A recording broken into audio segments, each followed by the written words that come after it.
మరి నియంత పరిపాలన అయిపోయిందా రాష్ట్రంలో?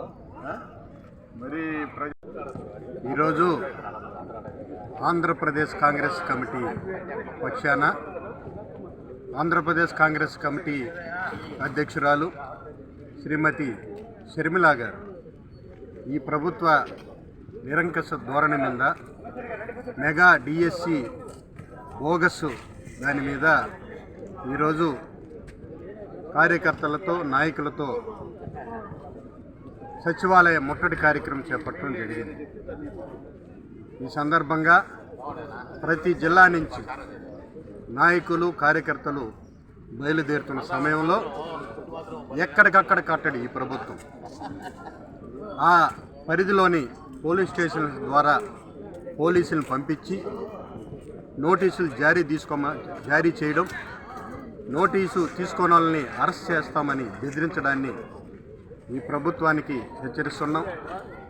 ఈరోజు ప్రతిపక్ష పార్టీని లేకుండా చేయాలనే దృక్పథంతో ఈ ప్రభుత్వం ముఖ్యమంత్రి జగన్మోహన్ రెడ్డి గారు ఉన్నారు.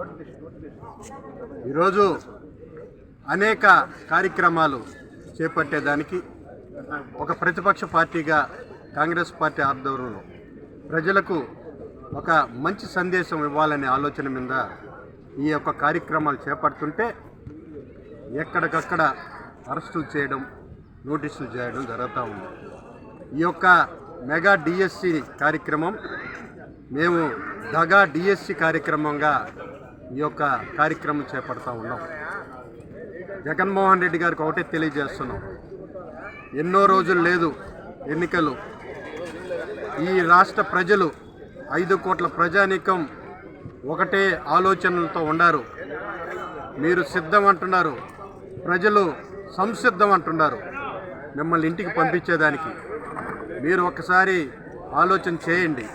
ప్రతిపక్ష పార్టీలు గాంధేయ మార్గంతో నిరసన దీక్షలు కానీ నిరసన కార్యక్రమాలు చేపడితే వారిని మీ యొక్క నిరంకుశ ధోరణితో ఏ విధంగా అరెస్టులు చేస్తున్నారో ఒక్కసారి ఆలోచన చేయమని జగన్మోహన్ రెడ్డి గారికి నేను తెలియజేస్తున్నాను. ఒక మంచి దృక్పథంతో ఇంకనైనా ఆలోచన చేయండి. మీరు చేస్తున్న ఈ యొక్క కుట్రపూరితమైన వ్యవహారాల్ని పక్కన పెట్టి మంచి పరిపాలన అందించాల్సింది పోయి ఇటువంటి కార్యక్రమాలు చేపట్టడం చాలా సిగ్గుచేటని ఈ సందర్భంగా జగన్మోహన్ రెడ్డి గారికి తెలియజేస్తూ మునుముందు కూడా కాంగ్రెస్ పార్టీ ఆధ్వర్యంలో మీరు చేస్తున్న ప్రజా వ్యతిరేక విధానాలకు నిరసనగా అనేక కార్యక్రమాలు చేపట్టేదానికి కాంగ్రెస్ పార్టీ అదేవిధంగా ప్రదేశ్ కాంగ్రెస్ కమిటీ అధ్యక్షురాలు షర్మిల గారి నాయకత్వంలో మేము అందరం ముందుంటామని ఈ సందర్భంగా నేను మనవి చేస్తాను. ఈ వీడియో కనుక మీకు నచ్చినట్లయితే లైక్ చేసి షేర్ చేయండి. మరిన్ని లేటెస్ట్ అప్డేట్స్ కోసం మా ఛానల్ ని సబ్స్క్రైబ్ చేయండి.